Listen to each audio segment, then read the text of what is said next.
The weather's getting colder. I had a little frost on my North Carolina lawn this week. That means hoop season nearly here. And with that, the return of hopefully your favorite women's college basketball podcast. Year 3 of the Gauer Hour fully underway. I'm Rob Joyce. I'm just some guy to whom they gave a microphone. I'm joined by the woman who knows everything about everything, our resident bracketologist, Megan Gauer. Megan, hello. How was summer? How are you?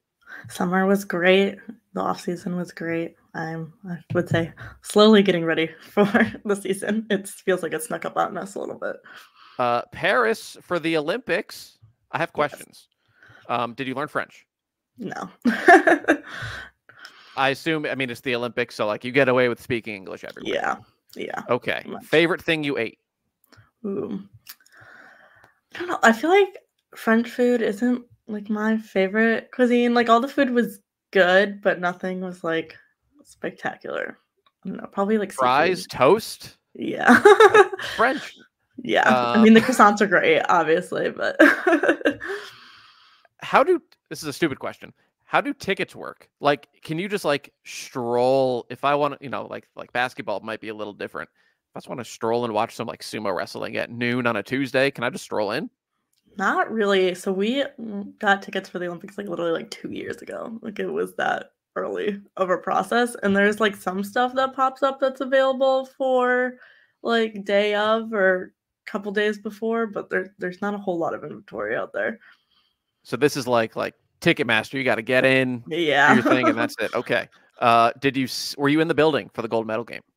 I was not. We left before the gold medal games, unfortunately, for both basketball and for soccer. Well, Gabby Williams is an alien, but yeah, not quite enough to beat USA 1-on-5. If you're new, well, thanks for tuning in. We'll do this each week now through the Final Four, so we're extending our podcast instead of joining up in January every Friday. If you're returning, what's new for this year? The full season. And if you probably know this, if you're watching, run video. Congrats, Megan. Smile. Smile. Yeah, on top of listening to not look miserable at all. Yes, on top of listening to us get things wrong, you can now watch us get things wrong. Loaded show for you today. First chance to talk before action comes to life on Monday. We'll talk about all the power conferences. We'll hit on all the major teams, the players. Want to start kind of by pigeonholing ourselves. Instead of pigeonholing ourselves into a certain conference per se, gave Megan a little homework, 5 storylines, the 5 biggest in her opinion heading into this season. So Megan, the floor is yours. We'll start if you want to go 5-1, 1-5. You tell us where to start and we'll go from there. We'll go 1-5 because it feels like we should absolutely be opening up this podcast talking about South Carolina and obviously undefeated national champions last year. They're starting preseason poll back in that #1 spot, as they should. And I think they still are the clear #1 team going into this season, but they might be a little bit more vulnerable than they are last year. They returned basically everyone, but that basically everyone excludes Camila Cardoso, which is a big loss for them. And they really don't have that star going into this season. Which they didn't last year. Cardoso was a top 10 pick. She was borderline All-American. Like they have like 5 people who if they were on any other team but South Carolina, right, their stats would go way up. They'd be All-American. So the talent's obviously there. I thought it went from Asia Wilson, gap year, Aaliyah Boston, and then right behind Boston, you had Cardoso. And then last year was Cardoso, right behind her, Ashlyn Watkins. And I figured this year would be Watkins, right behind her is Joyce Edwards. And that could still be the case. Elephant in the room. We're not lawyers. We don't know anything about the Ashlyn Watkins thing other than what's been reported. She hasn't been involved in team activities. Wouldn't expect her whenever South Carolina opens, Monday, Tuesday, whenever they open. Probably expect her this year. Don't know. That's it's obviously a big asterisk because I think you're right. With her, clear-cut #1, might go, I don't know if they'd go undefeated again, but they're going to be national title favorites, 1-2 losses at most. Without her, they're still, all of those things are in play. You're just putting a lot of pressure on a very good, very highly touted freshman big in Joyce Edwards. You're putting a lot of pressure on a former 5-star in Miriam Dowda, who is talented, battled health issues at Arkansas. Chloe Kitts isn't quite the defensive force that Cardoso and Watkins were and are. So yeah, there's question marks there, and they may not be answered until we literally see her on the court. Yeah, exactly. I think it's the first time there's been question marks in South Carolina's front court since maybe before Aaliyah Boston played her first game. So it's a new thing for them. The front For that court one has, year when Asia Wilson wasn't there and Aaliyah Boston right. hadn't played yet. Yeah. Yeah, exactly. So it hasn't been a theme for them in the past. I mean, obviously we would expect that Don Staley's going to figure it out, but it is a lot of pressure on a young player to step up in that front court. So I think that's going to be something to keep an eye on with them this year. Again, like you said, still fully in the question that they would repeat as national champions. They're still going to be a favorite going into that come March, I expect. But with Ashton Watkins kind of being uncertain at this point, there's a lot of questions there in the front court. Now, in the backcourt, though, is this the best set of guards she's ever had? Raven Johnson, Tahina Pau, Malaysia Fulwiley, and don't forget what Tessa Johnson did come not just in the national championship game, but really March onward. And then Bree Hall started every game last year. That's an embarrassment of riches that they haven't necessarily had in the backcourt. Yeah, there's a lot of depth there, and we've seen, I think, each individual that you just mentioned step up in big ways for them, and I think that's something that we hadn't seen, you're right, before for South Carolina. It had been kind of all about the front court, and maybe there's a little bit of a pivot this year to now it's really about this backcourt and the wealth of experience and talent that they have there. Unbeaten again? I don't think so. I think someone gets them at some point. It's really hard to repeat as undefeated national championships. That's not a knock to them. It's just like it's really hard to do that.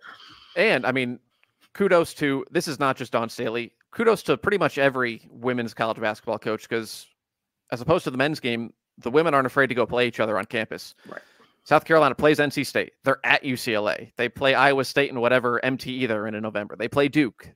And conference, you get Texas twice on the calendar. Home games against Oklahoma, LSU, UConn. There's a loss in there somewhere, I think, but one, maybe two. And again, that doesn't preclude South Carolina from being the national title contender, because, I mean, they're chasing history. Like 2 in the last 3.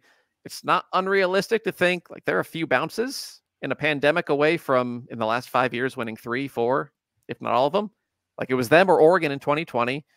21 was the missed layup against Stanford, right? Yeah. They won in 22. They got Caitlin Clark. No. Yeah, they won in 22, right? Yeah. Caitlin. Yeah. Then they got Caitlin Clark, and they won last year. That's not that far off. Right. Yeah. Even more than they already have. So, yeah, they're chasing history. And if they didn't get Caitlin Clark, would we be looking at that 111 UConn win streak? That could have been in jeopardy. That 70-game win streak they had is in jeopardy going into this year. So South Carolina, the certain number one, with or without Watkins.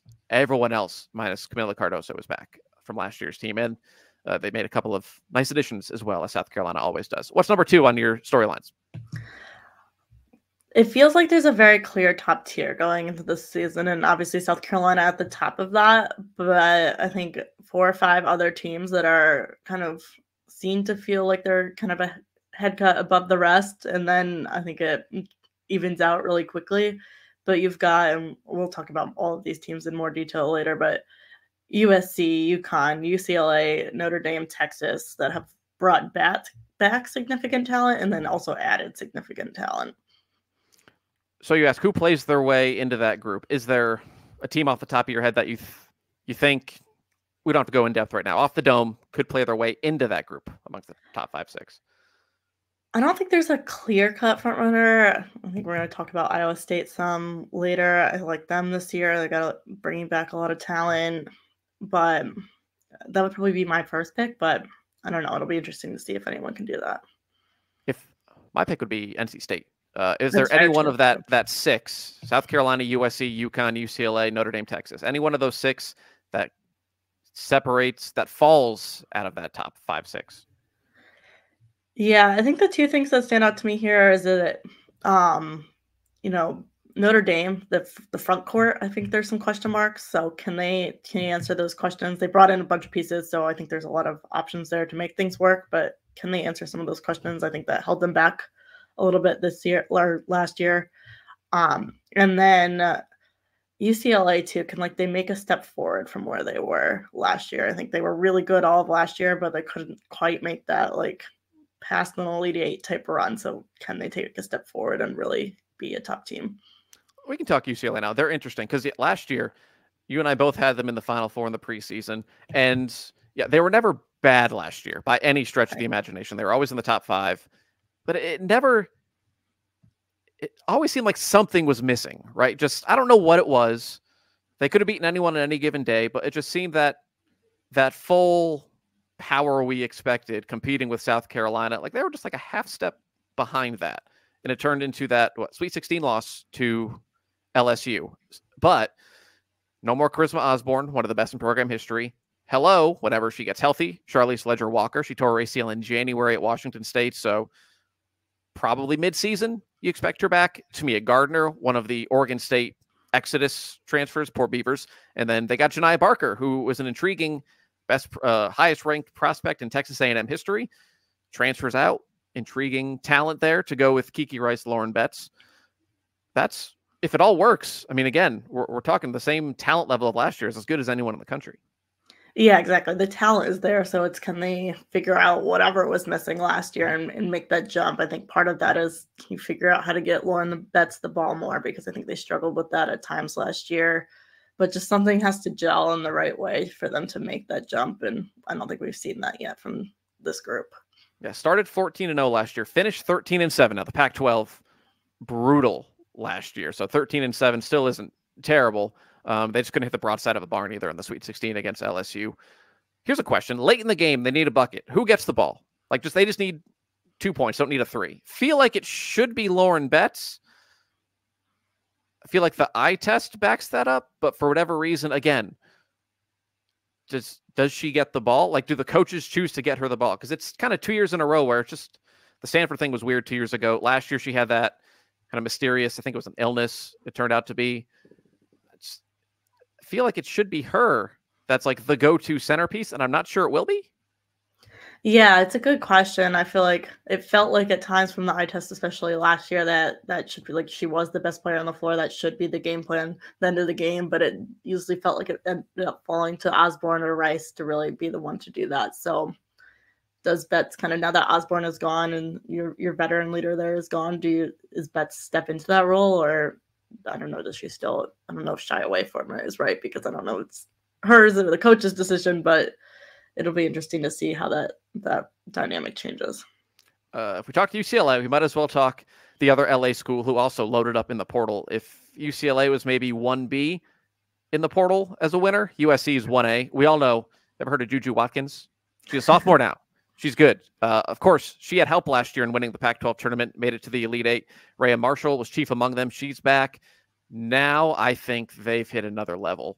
Should be, in my opinion, the number 2 team in the country. Talia von Oelhoffen, another Oregon State transfer. Kiki Iriafen comes from Stanford. All the potential in the world. Plus, Lindsey Gottlieb brought in 3 top 20 recruits. They may have the most raw talent in the country. Now it's a matter of, can they overcome Juju? Sure, you can say she's an underclassman. She's different. Can they overcome 3 freshmen and just gelling all of this talent together? Yeah, I think that's going to be the big thing for them. They're young in terms of, there's a lot of freshmen on this roster, but you have so much talent with Juju, with Kiki Iriafen, especially those two are going to highlight that. And then you've got, Rhea Marshall, like we said, you've got the other additions. So I think all the talent is there. It's just, can it come together, and when does it come together? It's probably not going to come together in November, but it should come together by March. This is being nitpicky, I feel like the floor, and this is the floor, is like an LSU type season where they were an overwhelming number 1 last year. And they should have been. They were the defending national champs. They brought in some high profile players out of the portal. This team is deeper than that LSU team was last year, but we all thought, LSU last year, oh my goodness, like runaway national championship favorites. And they never really were. Like from that first game, they lost in the Elite Eight, would turn out to be a disappointing season, but also seemed fitting. Is there any fear that von Oelhoffen can't gel with Juju, Iriafen, and Marshall can't work together, something like that? No. Now, mind you, the level of all that quote-unquote disappointment was Elite Eight. Yeah, exactly. It's not exactly a disappointing season for most programs. Would a no Final Four, though, be disappointing for USC? I don't think so, just because you're still going to have more time with Juju. Like, it's only Juju's sophomore year. You just brought in all these other recruits. Like, I think Final Four is the expectation, but I think if they go out fighting in the Elite Eight, like, that's not a bad season, and they're going to be back and they're going to make it there with Juju. Fair enough. Again, I was playing devil's advocate. I think they are the second best team in the country. And even if they don't maybe show it in November, come the new year when we get into the thick of Big Ten play. Big Ten play, baby. USC, UCLA. Get excited. Yeah, I think that they're going to prove to be the number 2 team behind South Carolina. Number 3 on your list is we'll talk about we already talked South Carolina. We'll talk UConn, Notre Dame, Texas, and all them. We will talk about all those teams later, but keep going down your list, Megan.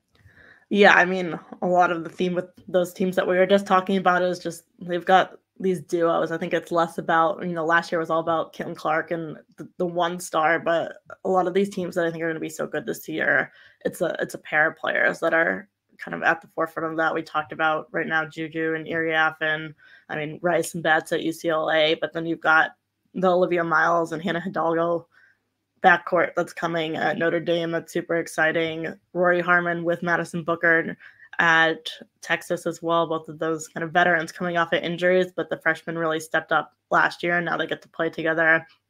And then I feel like we've been trying to talk about this duo for many seasons at this point and no one's been healthy, but hopefully a Becker's Fudd duo at UConn once Fudd gets back on the court. I think they're expecting her probably early December, so won't be long before she should be back out there.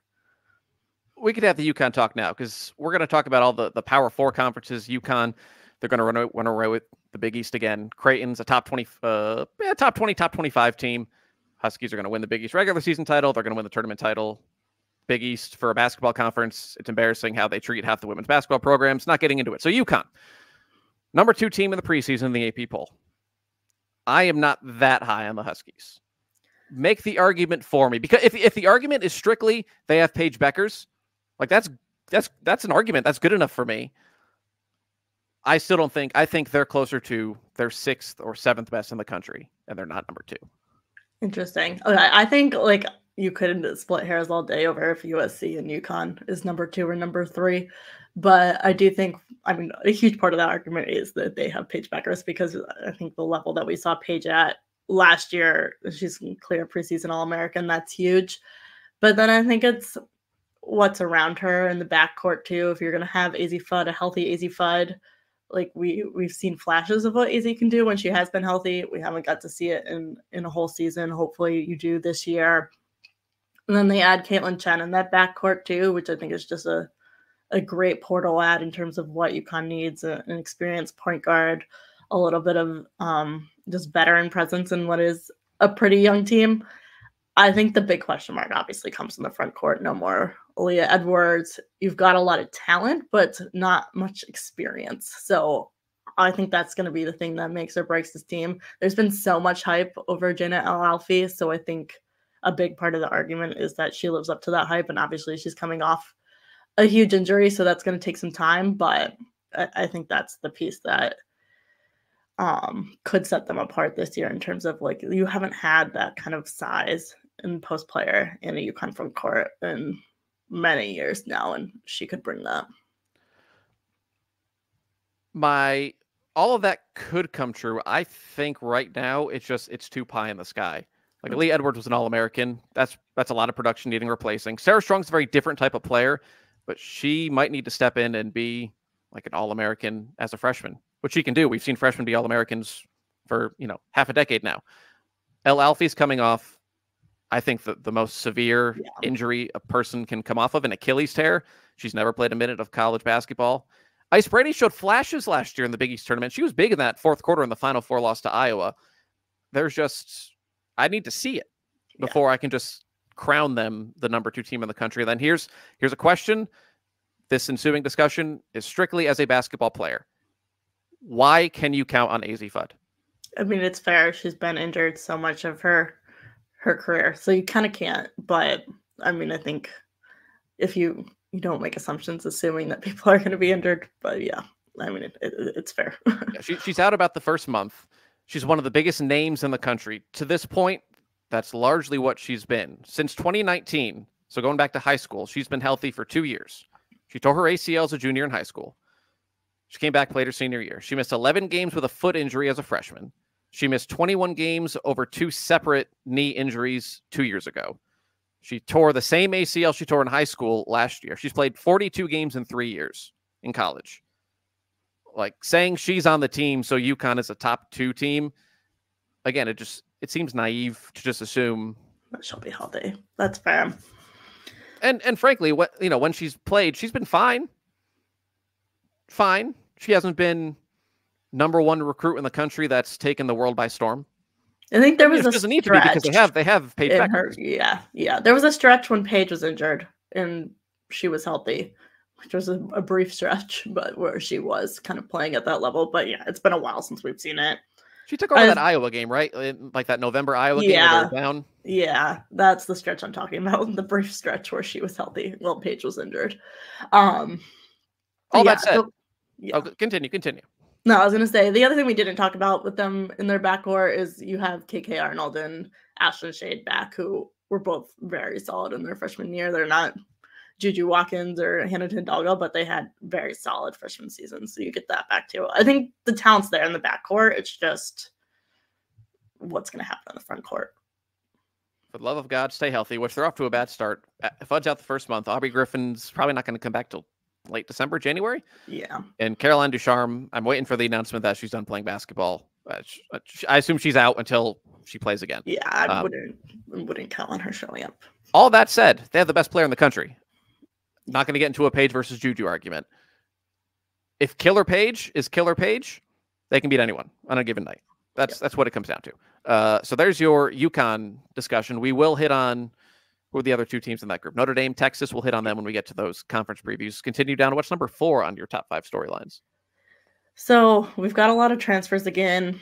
We've got a lot of teams that are going to take time to gel, and we just kind of talked about that top tier, but it feels like there's a bit of a drop-off after that. I mean, like we said, Iowa State, NC State, kind of teams that might make that leap, but I feel like it's a little bit more of an even playing field after that, and there's a big opportunity for some of the mid-major teams that are bringing back a lot of experience to make statements early on in the season here in November, get those big non-conference wins, and that could pay off, I think, in March in terms of seeding, but also in March in terms of if the landscape stays similar, that they could make some noise in the tournament as well.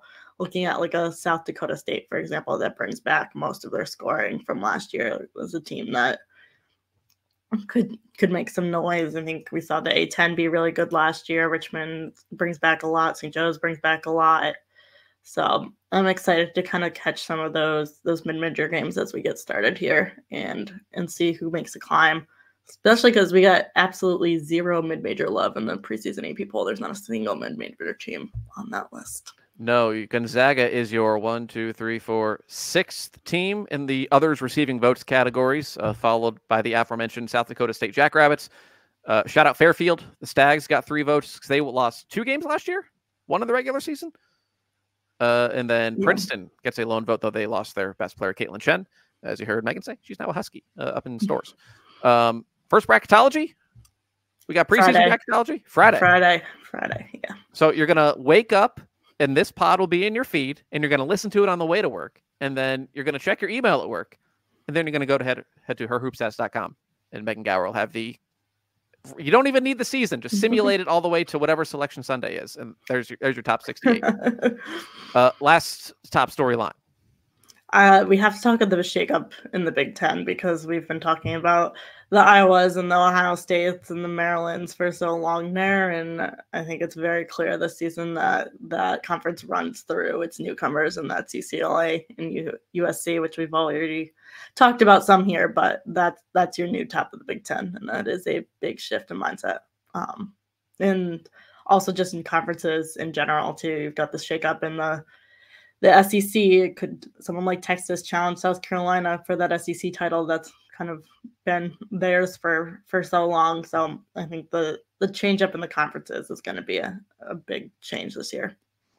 All right, so let's start our conference chats with the Big Ten. So we talked about the LA schools. So they're clearly 1A, 1B, it would seem. They won't finish third, I don't think. But, you heard of Iowa? Has anyone talked about Iowa? Well, they're unranked. Obviously, Caitlin Clark took them to a whole new stratosphere. They did make an Elite Eight in 2019. They made the second weekend in 2016. Megan Gustafson was a National Player of the Year. This is a good program. Was a good program. Will continue to be a good program as Lisa Bluter passes the torch to Jan Jensen. Megan, I think, finally likes Iowa because her favorite player is there. Lucy Olson. She's a Hawkeye. Yeah, honestly, I was a little surprised to not see them ranked. I'm not like totally shocked because I think everyone recognizes that there's going to be a big drop off, losing not only Caitlin Clark, but also Kate Martin and Gabby Marshall have been such kind of cornerstones of that team for a while now. But I do really like the Lucy Olson pickup. She'd be, I don't know, second, third, something in scoring last season in the country. I think she fits into that. She's not going to be Caitlin Clark, but she fits into that kind of point guard role that they need to replace really well. And then you still have Hannah Stuelke. Like that's a pretty solid two players to start something off of. So we got a coaching change and stuff too. So a lot of change incoming, but I still think this is a good team. Kate Martin isn't as difficult to replace as Caitlin Clark. Obviously, I mean, you're not going to replace Caitlin Clark with one person. Lucy Olson might come close to her in scoring. Like she might average 24, 25 a game. She's also not going to average 11 assists a game or whatever obscene number it was. Kate Martin, though, like you saw, she didn't expect to get drafted. It was the summer of Kate Martin. It was a great story in the WNBA. Like she's a WNBA player, which no one really took seriously until she played for the Aces and became a role player on one of the best teams in the league. So she's almost, and she's so many little things. Like go back to that Final Four game last year against UConn. It wasn't Caitlin Clark who made all the big plays down the stretch. It was one Hannah Stuelke who was the best big on the floor. And then Kate Martin just had 2 or 3 just dagger 10, 12 footers that just killed UConn. I think she's such a difficult player to replace as she might have been the heart and soul of the team. I think Caitlin Clark would have told you that. So it's a new era, but I'm not as down on Iowa as others. I think they're not going to go back and be in the national title game for the 3rd straight year. I think they will finish in the top 25, top 20. They might finish 3rd in the Big Ten because I'm looking at some of these other teams who are also, they're just not as good as last year. Indiana, Ohio State. I'm not, the polls and the rankings say as such. I'm not as high as on Ohio State. I know last year they were my darling. I'm not as high on them this year. Yeah, I feel like they've just lost a lot of what made them what they were last year and the year before. I mean, you still have Cody McMahon. That's great. I don't feel like she maybe lived up to what everyone thought she was going to be last year, but she's going to be an upperclassman now. Maybe she takes a step forward. You still have Taylor Theory, but you lost a lot of this team. And yeah, I'm not that high on them either. I think we haven't seen enough from Cody McMahon for me to be like, Cody McMahon can make this team a top 10, top 15 team on her own. You could make the case. Like, I think there's more variance in this team than almost anyone in the country. Like, if you told me that they have a highly rated freshman, Jordan Cambridge, who, if she comes in and is basically Hannah Hidalgo, Cody McMahon plays like a National Player of the Year candidate. The pieces like Chance Gray comes in from Oregon. She can score. You can make the case like all that gels, and they're terrifying in March with the way they play. If you told me that, like, yeah, I'd believe you. If you also told me, well, McMahon is still inconsistent, Cambridge is a freshman, which she's allowed to be, and they're more Maryland, Nebraska, Illinois than they are USC, UCLA, I'd go, yeah, that also makes sense to me. Like, there's just so much. The highs can be really high, and the lows can just be which I feel like you can't say about too many teams. What was the other team? Indiana. Yeah. They lost their most impactful player ever, probably in Mackenzie Holmes. They came tantalizingly close to knocking off South Carolina. They have one top 100 recruit coming in, and they have I think they have a lot of good pieces. They just no longer have an All-American piece like they had with Grace Berger 2 years ago, Mackenzie Holmes the last 2 years. Yeah, this is a team that's lost a lot in the last couple of years, and they were able to recover somewhat from the Grace Berger loss last year. I don't think they were ever at the level they were when they had Grace Berger, but like they were still a very good team last year. I think the Holmes loss is going to be really hard to mask because I think a lot of what they were able to cover up from losing Berger last year was just the fact that Mackenzie Holmes was so good in the post, especially in the Big Ten. But you've got good pieces, but you don't have a great piece. And I think it's really hard to be like a top 15 type team without a great piece. Yeah, like Chloe Moore McNeil is a very good distributor. Sydney Parrish and Yarden Garzone can get hot in a hurry. Just none of them are, that top 5, top 10 player caliber star. There's a giant logjam of teams in the middle of the Big Ten. I think Indiana will be there. Maryland's also there, a very new look Terps team. Cheyenne Sellers is back. She's an All-American caliber offensive talent. Now we'll see if all that portaling comes together for Brenda Fries. Yeah, it's so hard to tell what to make of this team. They've brought in a ton of pieces. There's definitely talent here, but it's just so new. I don't know. I think they're going to be fascinating to watch. They're big now. They're really big now. Sailor Poffenbarger, she's not bulky.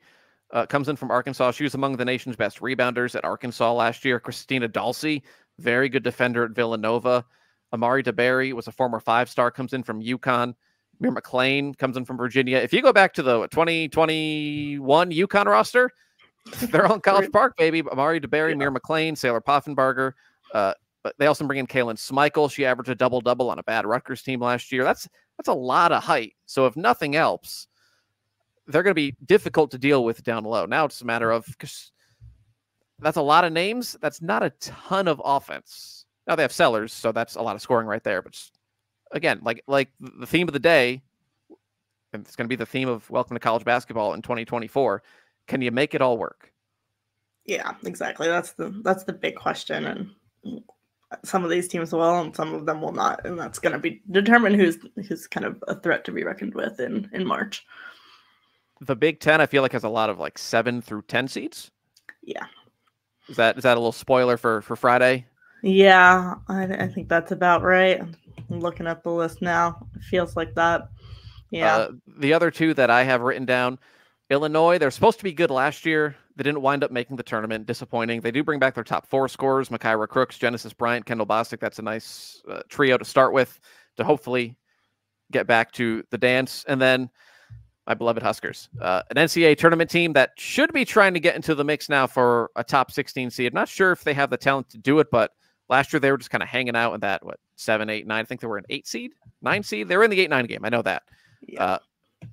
Can they take that step up despite losing Jazz Shelley to W? Because I think they might be more talented last year despite that loss.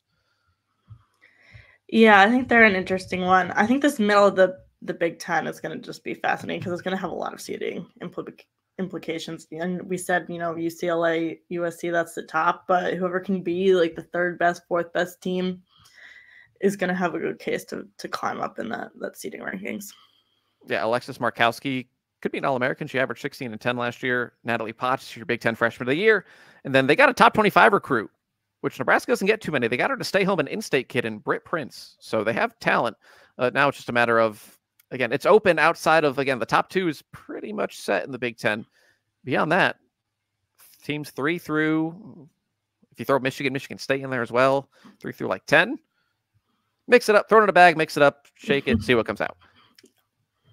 The other major conference to transition, SEC. We talked South Carolina. We need to talk them again. They're good. There's your analysis, South Carolina, if you missed it the first time. Texas.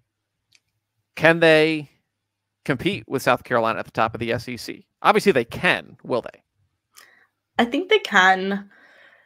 I think for them to do that, like Rory Harmon has to be healthy because she's another one that has really, really struggled with injuries the last few years. She's missed a lot of time, but I think we saw a Rory Harmon before she got hurt last year that was on another level. So I think her with Booker is going to be a great combination. They bring in Lila Filia from Michigan as well, who had a fantastic year last year. You bring back Taylor Jones in the front court. You've got forget Shea Holly. Vic Schaefer shouted out Shea Holly. Shea Holly's back. So yeah, you've got a lot of the pieces from what was a very good team without Rory Harmon last year. You're going to add Rory Harmon and then add those other pieces too. So I think this is a team that can be a top 2, top 3 team in the country. People, I don't think, may not realize like how good Madison Booker was after Harmon went down. She's not a natural point guard. She plays on the wing. So now she gets to go back to her natural position on the wing. So you would expect her numbers, her overall numbers might decrease a little. The ball just won't be in her hand. So she's not going to, like, she might have as many points, maybe not as many assists, maybe more rebounds. But the point of the story is she's going to play in the spot that she's more comfortable playing in with Rory Harmon, who might not be, it might take her a month to ramp back up to the full speed of things, maybe even 2 months. But come February, come March, they have so much talent around. I think that they are a clear, like it's South Carolina deserves to be in its own tier until proven otherwise. Small gap, Texas, gap, everyone else in the SEC. Because Aaliyah Moore's back too. We didn't mention her name. Yep. So that they're my preseason number 3. They might be number 2, like come December. Yeah. I think they are a team that once they kind of get Harmon back up to speed and get in the flow of things could be really, really good this year. They also bring in a couple of big-time recruits, Brianna Preston and Jordan Lee. So that's 6 players in the backcourt. Like their backcourt might be as deep as anyone's in the country. Even if it takes Rory Harmon a month, I think they have the talent around just to ease her back into it. Like the comp is what, Paige Beckers, who Gino tried to put her on a minutes restriction and it lasted like the exhibition. But Rory Harmon can play 15 minutes a night for 3 weeks because Booker and Layla Felia and Fresh Preston and Lee, like, and Shea Holly, they got it. Mm-hmm. Yeah, they're good. Another newcomer to the SEC, Oklahoma. Not the last time we'll say this in the SEC. I'm fascinated to see how this fast-paced offense matches up in the league. Yeah, they do not. Texas fits the SEC style perfectly, right? Defensive-minded team fits right in. I mean, Vic Schaefer came from the SEC. Yeah, exactly. That makes sense. He knows what he's getting into. Yeah, this Oklahoma team does not fit the SEC profile, so it's going to be really interesting to see kind of what that looks like in SEC play. I think it's going to change things up a little bit. Excited for it. I mean, obviously the big story with this team is they get one of the best transfers in the portal this offseason, and Reagan Beers from Oregon State. Again, poor Oregon State, the biggest victim of the Pac-12 dismantling. But I mean, that's the story for this team, is they bring back a lot from last year, but then they add that post presence with Reagan Beers. Yeah, everyone else is back. Skylar Van, did she win Big 12 Player of the Year last year? She's good. It doesn't matter. She's really good. Exactly. Peyton Verhulst, Sahara Williams, Liz Scott is a name that you may not know. She was a 2-year starter, but she missed last year. She was hurt. They got Reagan Beers. Now, I think with Beers, they add a new dimension. Like last year, they had the capability of beating Texas twice. They also had the capability of losing to Southern at home. Because if the shots aren't falling, they're in trouble. Well, now with Beers and just so much experience back, I think now that they're able to adapt. Like they don't need to win a shootout, or they don't need to hit a bunch of threes. They have like a calming presence in Beers, who was an All-American boy. Oregon State, like we should be talking about them as like a top 6 or 7 team. I know. It's so Instead, they're scattered around the country. Now, for Oklahoma, like, yeah, they can win in different ways. Like they might have to bang bodies in the SEC. South Carolina, LSU, Ole Miss, Texas. They know how to beat Texas. They did it twice last year. Can they just do it night after night after night after night? They're going to get teams on a certain night. Like they're going to put up 98 points on someone you're not going to expect. Are you able to hang around and bang bodies for 2 straight weeks when you're playing South Carolina, LSU, and Ole Miss, and the game's in the 60s? Yeah, I think that's going to be the adjustment. But like you said, they've played Texas. They've seen it in Texas. They've seen it. I feel like Baylor has played with that way at times. So like they've seen it. They haven't seen it every single night. And so that's going to be an adjustment. Their only test in the non-conference is Louisville. And they only play Texas, South Carolina, LSU once each. So they could win a lot of games this year. And we might ask in February how good they actually are. But I could see them being like, how many games you play in the regular season? I could see them being like 25-5. Yeah. Just because of the way the schedule shakes out in the SEC, and then the non-conference, which you control, isn't the best. Speaking of bad non-conference, LSU. Shock among shocks. They don't play anybody in the non-conference except for Stanford, Stanford is the ACC SEC challenge, and Washington. They don't play anybody in the non-conference again. So they're going to be 19-0 heading to Colonial Life Arena on January 23rd. But give me your LSU takes. I was going to say, where have we heard that tale before? It's happened a lot. No Angel Reese, but this is an LSU team that, schedule aside, no reason this team can't match or surpass last year's team that went 31-6 and made an Elite 8. Yeah, I agree. And I guess to give them a little bit of credit, they probably didn't think that Stanford was going to be the game that it's going to be this year. Yes, but if they weren't in the ACC, they also wouldn't have gotten that Stanford game. Yeah, that's true. But yeah, I mean, you have Anissa Morrow back, you have Michaela Williams back. You've got a lot of good talent back on the team, but I mean, the Angel resize hole I think is going to take them time to fill. And even though like Haley Vandenlith never really gelled with that team, I feel like last year it was still someone that started every game. They've got a ton of talent. I think it's just another. We've said this like about 18 different teams, but how does it all come together? I think it'll come together fine if Flau'jae Johnson, like I feel like she's on the precipice of really just taking it to another level. She showed flashes last year. Anissa Morrow has been one of the most productive players in the country since the second she stepped foot on campus at DePaul, 4 years ago. And Michaela Williams, right from the first game last year, she was pretty good against Colorado in a game. I think it was the Colorado game. There was one game where she was just better than everyone else. And it's like, oh, she is this good. Now, can Cheyenne Day Wilson become like an Alexis Morris from a couple years ago? The numbers between her and Morris are like eerily similar. They're very similar profiles of players. That helped win them a national title. Kaylin Gilbert comes in from Arizona. Jersey Wolfenbarger, that's an intriguing portal addition. She never fit in Arkansas. She's 6'5". She has guard handles. She transferred early last year. If someone can fix her, it might be Kim Mulkey. So they need depth. Last year, they basically played like 6-7 players once Samaya Smith went down. But I think the depth is the one piece that could do them in. But I might revise my start of the pod statement of if someone's going to jump into that like top 5, 6, I think it's LSU. Yeah, the talent's certainly there. Like you said, all the names you just listed off, like that is a wealth of talent. Probably as much talent as on any of those other teams that we talked about in that top group. So it's just how does it all come together? Because it's not a ton of returning talent, but it is right there. Kentucky.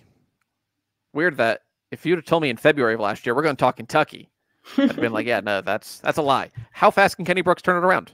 They're ranked in the preseason, and they won 12 games last year. Yeah, I mean, you got Georgia Amore, so that's a huge piece of it. It's why they're ranked.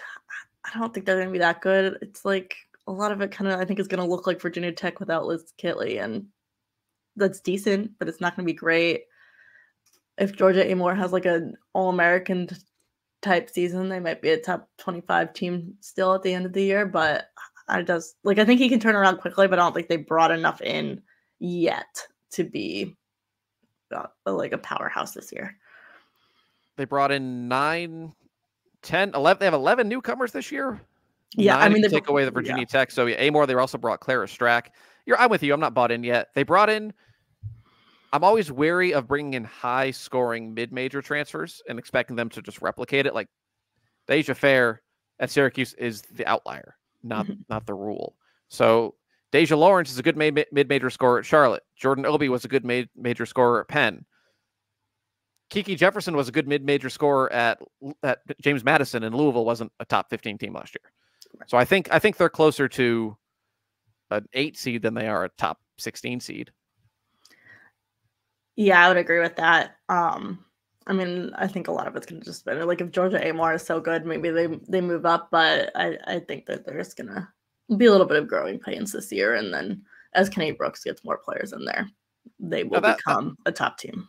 That was fairly negative. They won 12 games last year. They will be much better than they were last year. Yes, that's fair. They will be way better than Kentucky was last year. They're just not going to be a top 15 team probably this year. However, they will be. Kenny Brooks has won. He won at James Madison. They were one of the best mid-majors in the country for years with Kenny Brooks there. He went to Virginia Tech, who basically had no semblance of women's basketball history of which to speak. They went to the Final Four. He will get Kentucky there. It might just not be in 24 or 25, and that's fine. It'll be faster than it would have been if this were a decade ago, and he didn't get to bring in 11 newcomers, but he will get them there. Rest of the SEC, let's talk Tennessee. Fascinated. Like if Oklahoma is they're a little bit different than the rest of the SEC and how they play offense. Well, Tennessee and Kim Caldwell, that's a lot different. Yeah. I don't know what to make of this team. It's obviously just going to be a transition year for them. New coach. I mean, you still have a decent amount of talent, but yeah, they kept more of the roster than I thought. Yeah, agreed. I feel like usually coaching changes, especially in today's world, a big sign of people on their way out, but they keep Jewel Spear, they keep Sarah Puckett, they keep Julian Hollingshed. Yeah, They lost Kaya Hollingshed. Wynn. She was a nice role player. She blew her out Achilles last week. They brought in Samara Spencer from Arkansas. She's gonna fit in nicely. She's lightning fast, scoring guard. So they're just gonna try to run, score. Maybe we don't see it as much this year as they transition and just work with what you have. Come next year, come the year after, they're just if it works, they're gonna score 1 billion points, and they may give up. If they score 1,000,001 points, they might give up 1 billion. But she won a lot of games at Marshall, so it's fascinating. I don't know what to make of it. Yeah. Almost like we have to see them on the court and play before we can talk about it. Yeah, exactly. Can you separate Ole Miss, Alabama, and Vanderbilt? Because I can't. They're all tournament teams. Yeah, they're all tournament teams. I don't know. I like this Alabama squad. I feel like they've just steadily gotten a little bit better every year. They have Sarah Ashley Barker back. I think they're going to be decent. I would say if I had to pick someone from that group to stand out, it'd probably be them. But I think they're all going to be tournament teams, but kind of similar to that group we talked about on the Big Ten, 7, 8, 9 seeds. Yeah, I'm with you. I feel like asking them to beat South Carolina or Texas is probably too much. I think progress for them would be keep doing what they're doing and then go into that South Carolina game, that LSU game, a Texas game, and compete. Don't lose by 20 plus. Yeah. They lost to Texas last year in the tournament by 11. It never felt like they truly were ever going to win. Just the challenge is go out and do it. Go out and get someone you shouldn't. They have a fairly easy schedule minus they're at Texas, they're at Ole Miss, and they play South Carolina in January. That's a brutal 3-game stretch. And they close with LSU and Oklahoma. The other 27 games are all pretty manageable. So just go and surprise me in one of those games. And I think that'll be a major sign of progress for Christy Curry. Same with Vandy, to be honest. They made the tournament last year in Shea Ralph's third year. That's a team now. The goal before was basically, let's just win some games. Mm-hmm. Then it's, hey, let's get into the tournament. Now it should be, let's finish top half of the SEC. Let's finish top 6 in the SEC. Yeah, actually, Vanderbilt's going to be my first college basketball game of the season because I'll be in Nashville next Monday. So I'm. Who they got? I don't remember who they're playing. Nothing. Off to a bad start. Yeah, nothing exciting in terms of their schedule. But 11 a.m. on Monday, so I'm starting my season right away. 11 a.m. Monday? Yeah. Are they the first game? I don't even think the Paris games start then. Yeah, they're playing Lipscomb. Well, big game. Yeah. 11 a.m. Central, I guess. So noon. So maybe the Paris game has started. Maybe the Paris game that's a good call. is at noon. Yeah. Let's see. Let me check Lipscomb. 17-13 last year. Okay. Do you know Lipscomb's mascot? I do not. Well, that's good because neither do I. I'm trying to look it up, but it's not on their website. Lips. I feel embarrassed. I feel I should know this. The Bison. Okay. Lipscomb Bison. Vanderbilt Commodores. 11 a.m. Central Time at Memorial Gym. Megan Gauer will be there. Ole Miss. I'm lower on Ole Miss than most. They're tough. They're physical. They need to show me that they can score with any semblance of consistency, and they need to be at least they need to try to shoot the three. They were bottom 10 nationally, maybe bottom 5 in 3-point attempts. They just didn't do it. And you don't have to make 1 million threes to be a good team, but you need to make more than 2 a game. Yeah. KK Dean should help. One person does not an offense make, at least no offense. KK Dean is a nice player. I think Ole Miss is ranked in the preseason. Yeah. Yes, they're ranked 20th. Yeah. I'm not as high on them as others until they prove to me that they can consistently score 65, 66, 67 points against higher echelon teams. Yeah, exactly. I think you have to be able to score to be a top 25 team. The defense will get them a good amount of wins. It'll make them a tournament team. It might make them upset someone in the first or second round come the tournament, but to really be a top 25 team, you've got to be able to score the basketball. You want to go? They open, by the way, with USC, so we'll see. Oh yeah, we'll see in That'll game be one. a fascinating first game. Is that one of the Paris games? It might be one of the Paris games. Is it? I just tried to Google which ones they were. Yes, it is. USC and Ole Miss is the Paris game. That and Louisville, UCLA. I'm more interested in Ole Miss, USC. they're both interesting. I'm going to watch both regardless, but still, those are two games that they're probably like 10 to 15 point wins for the favorites. Yeah. But I'll watch them both regardless. You want to talk ACC or Big 12? Let's do ACC first. We talked Notre Dame a little bit. Highest ceiling of any team. Not many guard duos in the country can provide just the total output, points, assists, rebounds, defensive capabilities of Hannah Hidalgo and Olivia Miles. And I'm willing to give Olivia Miles, I'm willing to give Notre Dame basically a November pass as they ease Miles back in. We haven't seen her since late February or early March of 2020. Late February. February 26th. Like you think, as opposed to most ACL injuries, like we're not going to see Izzy Fudd for a month. Or Rory Harmon, we might not see her full go until, I don't know, December. Olivia Miles, I would imagine, is probably full go. Yeah. From the get-go. From timeline-wise, at least she should be, but we'll see. I mean, it's still, regardless, it's still going to take a little bit to get back into gameplay when you haven't played a game in that long. I think it's going to take a couple games, but I think by December they'll be hitting a stride probably. I would say also too, yes, the backcourt duo of Miles and Hidalgo, but the trio too, because you had Sonia Citron in there too, and she's just been so good for them as well. That is just a fantastic backcourt. This is a good problem to have. How does Noelle Ivy split that? Only Caitlin Clark had a higher usage rate last year than Hannah Hidalgo.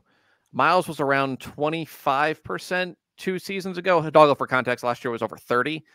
And then you have Citron, who averaged 17 points last year. That's a lot of shots to divvy between 3 guards, 2 of whom are used to having the ball in their hand basically every possession. Yeah, I think that's going to be interesting to see how they navigate that to start, but I feel like they'll figure it out. I think they will too. You said you were concerned about the front court. I'm intrigued by the front court. Maddie Westbeld should miss the start of the year with a foot issue. That's a blow to the front court. I think they have a lot of potential, though. After last year, they weren't a great rebounding team last year. I don't think they'll be South Carolina, UCLA good in the front court, but they don't need to be. I think if they're a solid B in the front court with that backcourt, they brought in Liza Carlin from Marquette. They have a top 5 freshman coming in, and Kate, I think her last name is Koval. I'm willing. I mean, not to say it can't get worse, because yes, it can get much worse. They were very good last year. I think there's only room to go up in that front court compared to the upper echelon of teams, and I think that they can do it. Yeah, and they also added Leato King too from Pitt, who averaged I think a double for Pitt last year. Not that Pitt is great by any means, but still a player that played in the ACC and was able to average those type of numbers. So I think there's a lot of talent there that they've brought in. It's just a matter of does it fit together and does it work? I think it works. I coming in, I was going to convince myself that NC State was the best team in the ACC. I've talked myself back into Notre Dame, who should be. I mean, I don't think it's so far that Notre Dame's going to run away with the conference, but I think they're the best team. But NC State, they're not the highest ranked team in the preseason. We did not talk about the Wolfpack in last year's preseason show. Then they went out and beat UConn at home and pretty much lived in the top 10 the rest of the year and made the Final Four. They're not off anyone's radar this year. So the challenge is that you're not taking anyone by surprise. Yeah. They're really talented. Really talented, I think. They might have the second best backcourt in the country talented. That's how much I think of that trio of guards. Maybe third. Texas, Notre Dame, NC State, and South Carolina. All right, they're top 5. What are your thoughts on the Wolfpack? Yeah, you bring back Sanaya Rivers, you bring back Zoe Brooks, you bring back Isaiah James. That is quite the place to start from. Obviously, that trio was so big for them last year. You're going to have another year under Zoe Brooks' belt. She was just a freshman last year. Madison Hayes, too, I didn't mention her, but was also really solid for them last year. So a really strong backcourt, like you said. I think the giant question is in the front court, though. You lost River Baldwin. You lost kind of what you had there last year. So it's a matter of what they can get going. They have a lot of size. It just isn't proven size. Yeah.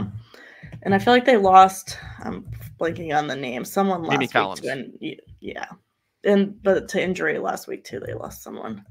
Oh, did they? Oh, I missed that news. Yeah. Someone in the front court, and I'm trying to look up who it was. I I see a lot of River Baldwin injuries from last year, so you lost me. I saw something on Twitter. But, we'll look at I'm forgetting effort, but they do have apologies if any of these players are the injured one. Maddie Cox, 6'2". She only played 10 minutes a game last year. They have a graduate student, Lizzie Williamson, is 6'5". Mallory Collier, 6'3", but they also played sparingly last year. They have a grad transfer, Caitlin Weimer, was 6'4". She averaged a double-double at Boston University. Big step from the Patriot League to the ACC. They have a couple of freshmen, 6'5" and 6'6", coming in that aren't highly decorated, though. Tilda Trigger was great at the FIBA Under-20 championships. But like, there's a lot of unproven pieces. You don't need 6 of those out of 6 to hit. If you can get 2 of those 6 to hit, you're onto something here. So they're putting all the pieces together. Now, can you I just listed 6 players. Can you get 2 of them to repeat what Baldwin and Collins did? And you can very easily get back to a Final Four. But we're going to learn about the Wolfpack quickly. They play South Carolina in Charlotte on November 10th. Is that Sunday? Play them 2 Sundays from now. Great the way to open the season. Duke. We don't ever have to speak about the last game they played. The Sweet 16 lost to UConn. It didn't happen. The Huskies skipped over the round of 32 into the Elite Eight. We don't need to talk about what happened after they beat Ohio State in the round of 32. People are expecting a big jump now for the Blue Devils. Are you one of those people? I think it's a young team, so it's hard to say. I mean, they've got a lot of talent on the roster, that's for sure. But they bring back Reagan Richardson, who was fantastic last year. So I think that's going to help them make a jump forward.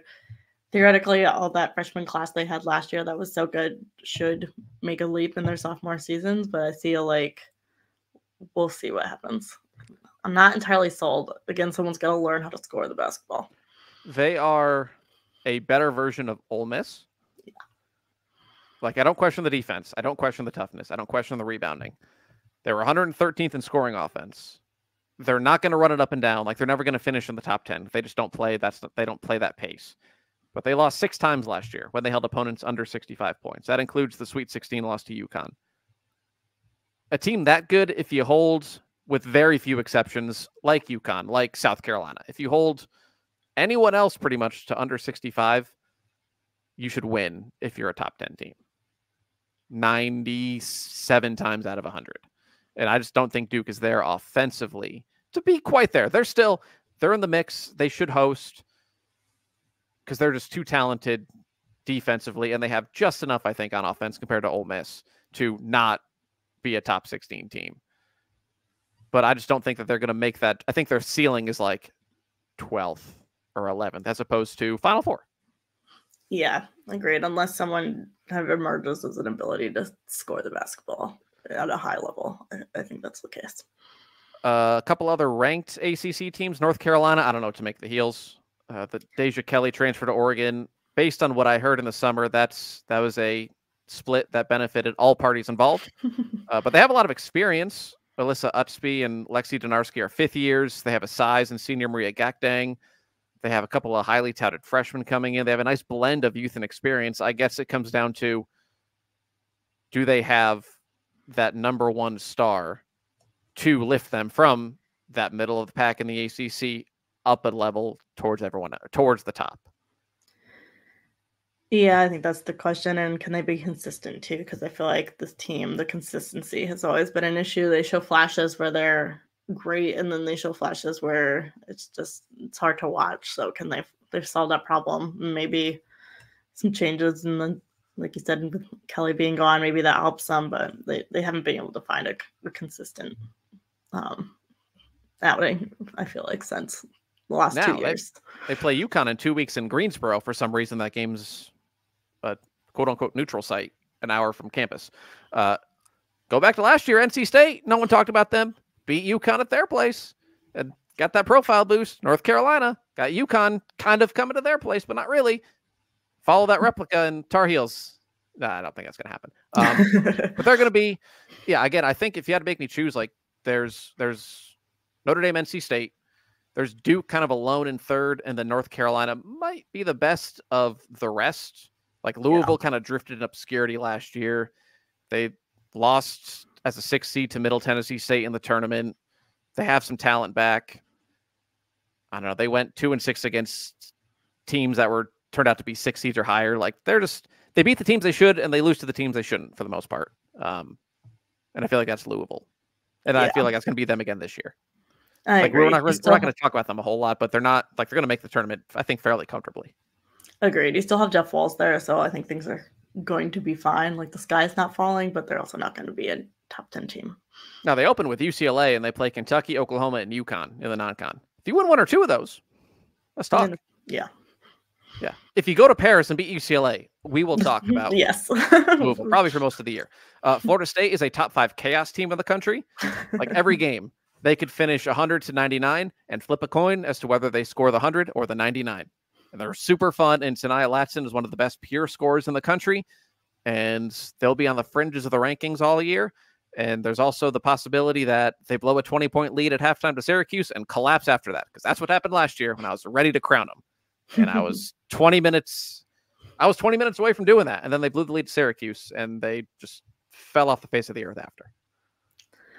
Yeah, high variability team. Tanaya Latson is so much fun to watch, though. So glad we get to watch her again. But yeah, I mean, I don't think this team is going to be a top team this year. They're probably a tournament team, but that's about it. In the history of podcasting, it doesn't go back that far. Especially women's basketball podcasting. No podcast for a preseason preview has ever gone over an hour without the word Stanford Cardinal. Here we are. Your Hall of Fame coach is gone. Tara's gone. Kate Pay was the obvious replacement. She's an excellent decision. Good luck.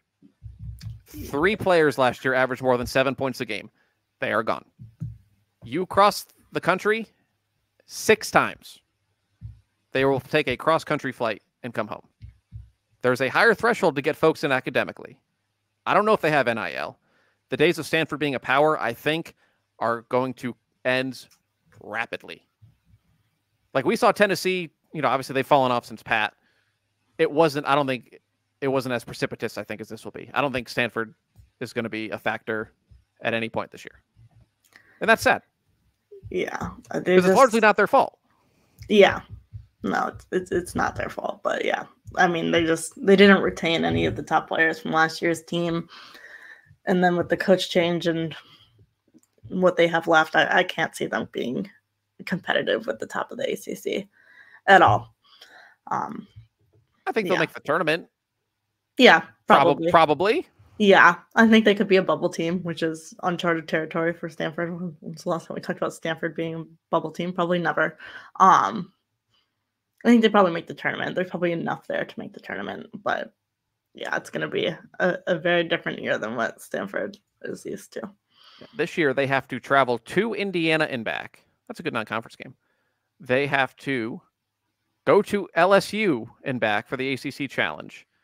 Then they have to, fast forward, they have to go to SMU and then 3 days later, play at Clemson. So you're flying from California to Texas to South Carolina and back. Then they'll come home and then they'll fly back cross country to Winston-Salem to play Wake Forest and Durham. Then they will fly back home to California. And then fast forward to February, they will travel to Notre Dame and then travel to Louisville and then fly back home for a couple of weeks. And then they'll fly across the country to go to Blacksburg and Charlottesville. And then they'll fly back home. And then they'll fly back across the country to Greensboro for the ACC tournament. Tell me that is sustainable.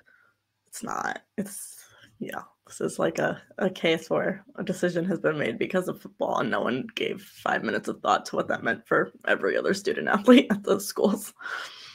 Yeah, like every Big Ten and ACC coach has been asked in football, like, oh, Miami had to go to Cal and play at 10:30 on a Saturday. Like, yeah, that sucks. They're going to take a charter. Yeah.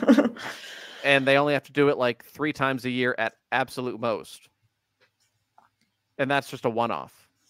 Like every other sport is going to live on an airplane for 4 months a year. It's wild. Virginia Tech, again, this is probably the only time we talk about Virginia Tech this year. Kenny Brooks is gone.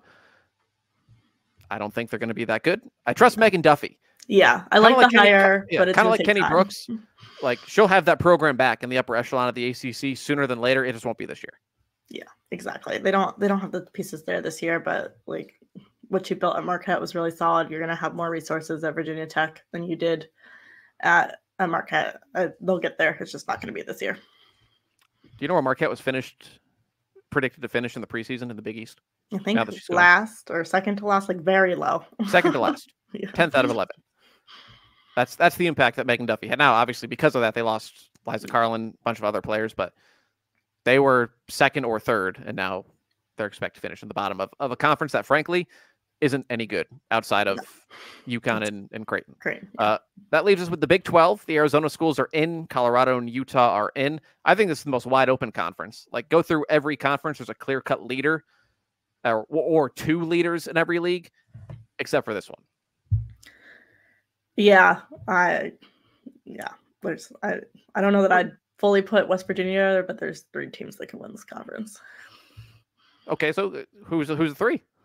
Kansas State, you got Aoka Lee back. You got a lot of pieces from that team back. I mean, you were a 4-seed, top 16 team last year. Bring pretty much everything back. We've talked a little bit about Iowa State already, but I mean, Audie Crooks was so phenomenal to finish out the year last year. They're a really exciting team. And then a Baylor team that I feel like just keeps kind of like flying under the radar a bit, but like gave USC a hard time in the tournament last year, has some really solid pieces, has some experience.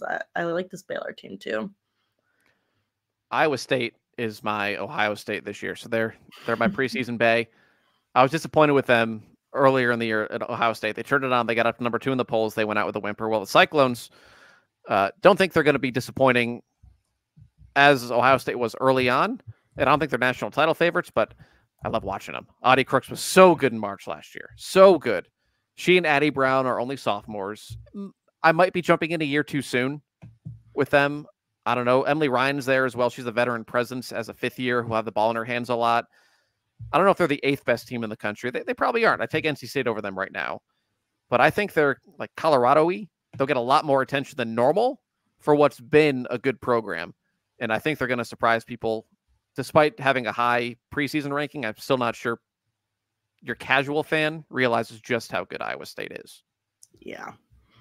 Yeah, I feel like they came on the scene a little late last year too, right? Like they really started making the names for themselves in the end of the Big 12 season, Big 12 tournament were they bubbly until the end and then they just started ripping off wins or? Yeah, kind of. Okay. They were bubbly, then started winning at the end of the regular season, give Texas that run for their money in the Big 12 tournament last year in that final game. And then of course the overtime game with Stanford in the second round of the tournament that they lost. But I mean, Audie Crooks were 40 points or something in the first round of the NCAA tournament, just like exploded onto the scene. But yeah, it was like they kind of came on late, so I don't know that everyone was paying attention to them. Baylor, you were on fraud alert all year last year with them, and you were basically right. And then of course they went out and they got a good matchup, which, hey, take advantage of the draw you're given. They beat a Liz Kitley-less Virginia Tech team to make the Sweet 16. I think they have the best backcourt in the league. They have Jada Walker, Sarah Andrews, Little Beige Bugs, all back. Bella Fauntleroy is back. Aronette Vonleh is a good portal piece from Colorado. Because otherwise I'd be worried about the front court. They didn't really have much of a front court, and they still really don't without her, at least not one with any discernible size. They have a couple of 6'3" players, but neither did much last year.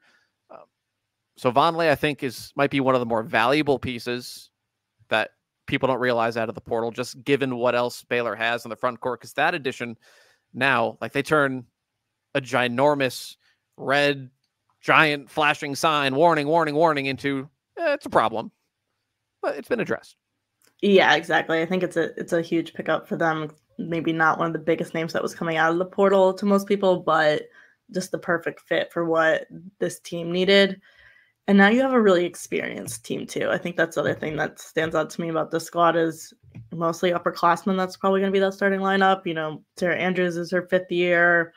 Bella Fauntleroy is now a junior. Little Paige Bugs is now a junior. So they're an upperclassman-based team. And outside of Vonleh have all been playing together for a few years now too. And I think that could bode well for them, especially early on, November, December, when that's not the case for a lot of other teams.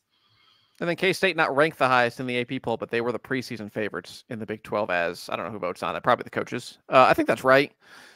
One of the bigger surprises last year, I thought they would just be a fun team, but one that wouldn't make much noise. And They flew a little too close to the sun. They got as high as they were 20-1. They were ranked, I think, second in the country for a week, and then they lost 8 of their last 14 games. Her hoop stats had them ranked as the 10th best defense last year. I think that's the biggest key. They were 70th the year before. Now no one's going to take them by surprise. Everyone's back, so you just that alone, you think they're going to be better than last year. I still think, I don't know. Like, I don't see them cracking into that South Carolina, USC, UCLA, like that upper echelon. I think their ceiling is probably a step behind that, but I think their floor is like super. Their floor is like Sweet 16 good. Their ceiling might be Elite 8 though. Like, I just don't think I don't see them. They beat Iowa once last year, but I don't see them beating a South Carolina. Yeah, I agree. I was trying to figure out why it is, but I feel like a lot of times with a team like this that brings everything back, that was a top 15 team last year, you'd be like, oh, they're going to be really good this year. And like, they're going to be really good, but I just don't think they have you need to be a top tier team. I think, like you said, their ceiling is kind of similar to what it was last year, or 3 seed, 4 seed. You're going to be a second weekend team, sure, but you're probably not making fun of 4. I think if I'm going to be wrong about anyone, I think it might be K-State. I just have a hunch that I'm just talking myself out of something that that I think I see, but I don't see. I think K-State, I don't know. As I talk to myself, I might just talk myself out, and K-State might be. Yeah, I mean, they made such a big leap with their defense last year. Like, if they can fine-tune that a little bit more, like, could they get there? Sure. I don't know. I don't see it, but it doesn't mean it can't happen. West Virginia will find out how far a second-round tournament loss by an 8 seed can get you reputation-wise, because they're ranked in the preseason. They nearly knocked off Iowa. J.J. Quinterly is back. They're going to grind you down. They are kind of like Duke, kind of like Ole Miss. I think they're my idea of what a team like that wants to be, where they can score a little bit. Like, Quinterly can get the ball in the hoop. They went through a stretch where they did it a bunch last year against middle, lower-tiered Big 12 teams. Now the goal is, can you score 70? Like, they only hit 70 3 times in the last 11 games. And the quality opponent picked up in your final however many games of the season. Can they just be more consistent offensively? Because if they can, I don't think they're too far away. Like, you're probably right. They're probably right below that top 3. They're not far away from that top 3. Yeah, I agree. I think if they can find a way to score more, like you said, they're close. It's just that's what's going to separate them for now, and to make that leap. If they figure it out, they can be there. All right, rapid fire. A couple more teams in the Big 12. Thoughts on TCU? They got big names. Yeah, big names. Fascinating. I mean, Sedona Prince has to stay healthy. I feel like you need the front court presence, and that's someone that has not been able to stay healthy at all. I mean, you got Haley Van Lith. Like, I think it's hard to count out a team that has Haley Van Lith. I realized that like the LSU experiment with her didn't work, but I think this is a better role for her. She's probably going to be the star of this team. It's going to be more where she's comfortable. I feel like over the summer playing in 3-on-3, she kind of got her edge back a little bit. I feel like she didn't really have that at LSU. I think we saw that some this summer. So I don't know. I don't know what to make of them, but I'm going to keep an eye on them because I think she's enough of a reason to keep an eye on them. I agree. And they were so decimated by injuries last year. Like, nothing I've ever seen. They literally had tryouts and had to sign 3 players off campus as walk-ons, and they played. Can't be that bad this year. Impossible to be. 2 other newcomers who gained a lot of talk last year. I'm not sure how much this year. Utah lost a star in Alyssa Peely. Gianna Neepkins is back. She was injured last year. She's an all Big 12 caliber player. The top 4 behind Peely are back. They were a deeply flawed team, though, with Peely. Without her, I think they're just in that mix of 8-9 seeds that kind of quietly go about their business, that we don't like. They don't generate a lot of hype all year, but they'll make the tournament comfortably. That's where I see them. Yeah, I agree. Colorado, Vonleh, we talked about her. She's gone. Jalen Sherrod, Quay Miller, Maddie Nolan, they're all gone. Frida Foreman is there. She's a nice player. Might be a 1-year bolt of lightning after last year for the Buffs. Yeah, I think this team is going to struggle this year. Like you said, Frida Forda is still there. Weta is still there, but I just don't think you're going to have the pieces around them that made them so successful. I'm sorry if we did not talk about your team. We talked about a lot of teams in the last hour and 14 minutes. If we missed yours like we did NC State last year, well, then go out and beat someone you shouldn't, and we'll talk about you a lot in the coming weeks. We'll close things out. I gave Megan some homework. She gave you her top 5 storylines. Also asked for All-Americans, which we publicized on our little Google Doc here. We did not publicize to each other our Final Four predictions. So, Megan, give me who is going to be your All-American first team come whenever they announce it. March, April, whenever. Yeah, so I think the first 3 are going to come as zero surprise. Juju Watkins is going to be there. Paige Beckers is going to be there. Hannah Hidalgo is going to be there. Those 3, I mean, All-Americans last year. I think everyone expects them to be there. I have Rory Harmon on here. I know, I think the AP poll or the AP one has Madison Booker. Obviously, there's a good case for that. I think people forget how good Harmon was a little bit before she got hurt last year. She was averaging like 14 points and 8 assists. But, I mean, Booker's a great choice, too. I think it's splitting hairs on which one of those could be the best player on Texas. That's 4. 4, sorry. And then my last one, yeah. My last one is, I feel like it's a wild card on the last one. I don't know. I feel like there's like 3 or 4 clear ones. And then I have Lauren Betts as my last one with the assumption that UCLA is going to figure it out and she's going to be the player that she can be. But I think we'll see on that. You and I are similar. We have the first 3. We went on limbs with Beckers, Watkins, Hidalgo. I have Madison Booker. I just think Harmon, like the whole season matters, especially with voters, and you have to pass the quote unquote eye test. And if they just ease her into the year and she's not great from, the get-go, I think that might just be in the back of people's heads. That doesn't mean she's any less talented and not All-American caliber. I just don't think she'll need to be full bore 36 minutes a night from November onward. I have Audie Crook as my 5th. Maybe it's just recency bias. She was so good in the NCAA tournament, but a lot of more eyeballs on Iowa State. This shouldn't matter, but it oftentimes does. Iowa State's going to be better than a 7 seed this year. They're preseason top 10. If she doesn't have to put up 40 points every night, obviously, but if she can just be what her talent suggests she can be, and Iowa State does live in that top 15 for the entire year, it's probably because of her, largely because of her. I think she'll get rewarded as such. But again, yeah, it's a toss-up. So I have 4 sophomores and a 5th-year senior. That's my first team All-American. Okay. Final 4 predictions. Last year, unbeknownst to each other, you and I had the same Final 4. And then I think we only got 1 right. I think it was UCLA, wrong. UConn, right. LSU, wrong. And Ohio State, wrong. So we didn't do great last year. We're going to do better this year. Who you got in your Final 4? Yeah, well, I'm going to put South Carolina in there. I'm not going to leave them off. I think South Carolina, UConn, USC, and Notre Dame. It's not very inventive, but mine is also not inventive because we got 3 of the same, and then I swapped out Notre Dame for Tejas. Texas. Like you said, get more inventive come March when there's more data to back it up. But well, for right now, like there's a gap there between 6 and everyone else. I think. Yeah. Until a team like NC State last year or someone else comes in, it might be NC State this year, who knows, and just proves that they belong in that upper tier. We're still not at that point quite yet. We're starting to get there where safe is generally right when you're talking Final 4. Yeah. Like you don't see 9 seeds making runs. You've seen them close, like Miami a couple of years ago. Generally speaking, if it's outside of a top 2 seed, like Arizona is an outlier. US or LSU a couple of years ago, they were a 3, largely because of their schedule. If they played 1 or 2 better teams, they're probably a 2, maybe a 1. But yeah, if you drift outside the top 7 or 8 teams, good luck. I will say I have one final note.